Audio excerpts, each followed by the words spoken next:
Bonjour, famille et amis de Ticos. C'est le pasteur Charles qui vient vers vous de Strasbourg. Ici, nous sommes mardi matin, le 2 juin. C'était une belle journée. Je suis sur un chemin là, près du fleuve. Et de l'autre côté, il y a le Parlement européen. Il y a aussi Arte, la chaîne télévision.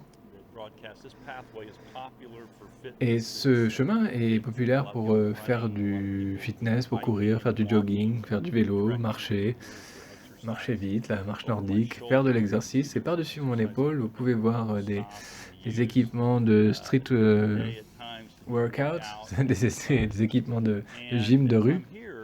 Et alors que je suis là, je pense à toutes ces choses du chapitre 9. À la fin du chapitre, vraiment, ça parle de l'idée que on doit rester en forme et faire de l'exercice. Et ce qui est intéressant dans ce chapitre, c'est que ça parle du thème de limiter notre liberté aussi, comme on a vu au chapitre 8, par amour pour les autres.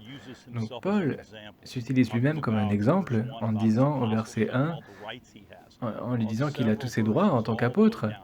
Dans plusieurs versets qui suivent, ils disent: «J'ai le droit de faire ça, le droit de faire ci», mais il limite ses droits, il les met de côté pour l'amour de ses frères et sœurs, comme on le lit au verset 19. En effet, bien que libre vis-à-vis de tous, je me suis fait l'esclave de tous, afin de gagner le plus grand nombre. En d'autres termes, il voit une mission plus grande là, amener les gens à la foi en Jésus-Christ. Alors il continue et il donne des exemples de cela. Les Juifs qui sont sous la loi, et lui il s'est mis sous la loi pour gagner les Juifs. Il s'est mis dans la culture des païens qui ne sont pas sous la loi pour les gagner au Christ également. Ensuite, il se met à leur niveau pour les amener à une foi en Jésus-Christ. Et dans la dernière section, il fait référence de nouveau au fitness, à sa forme physique, et il fait des métaphores athlétiques.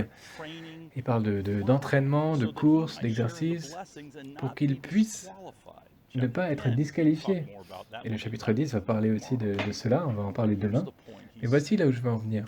Il dit qu'il y a un but plus grand, plus élevé, qui est l'amour pour les gens qui ne connaissent pas Christ. Et son rôle en tant qu'apôtre, et notre rôle en tant que disciple, est de voir les gens croire en Jésus. C'est ça à quoi il nous appelle. Donc la question qui vient, et qu'on a eue à notre retraite en novembre dernier, c'était de penser aux 3 personnes pour qui on peut prier, qu'on connaît parce qu'ils sont loin de Dieu, mais proches de nous.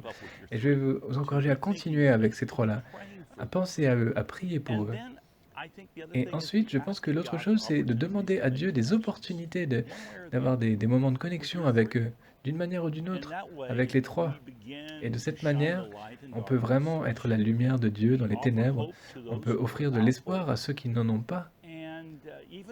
Et même par notre exemple, par des actes de bonté, on peut montrer l'amour de Christ. Nous vivons dans un monde très divisé en ce moment, divisé sur plein de sujets, comme on l'a dit hier, à propos de race, de couleur de peau, de problèmes économiques, de pandémie. Mais les chrétiens, au lieu de se diviser, devraient être des faiseurs de paix. On devrait être les gens qui rassemblent et qui offrent la grâce. Et donc, en faisant cela, on montre Jésus-Christ au-dessus de tout. Priez avec moi. Père céleste, que nous puissions être la lumière dans l'obscurité, que nous puissions être la paix qui calme la tempête, que nous puissions être ceux qui offrent la grâce d'une manière et dans un message de la bonne nouvelle de Jésus-Christ, dans ton nom précieux. Amen. N'oubliez pas, jeudi, nous avons changé l'heure de la réunion de prière à 19 heures parce qu'il y avait plus de personnes qui reprennent le travail et qui pourront y assister. Donc 19 heures jeudi et dimanche à 10 heures, notre culte en ligne. D'ailleurs, c'est un culte où on va manger la Sainte Seine, partager la Sainte Seine, donc préparer les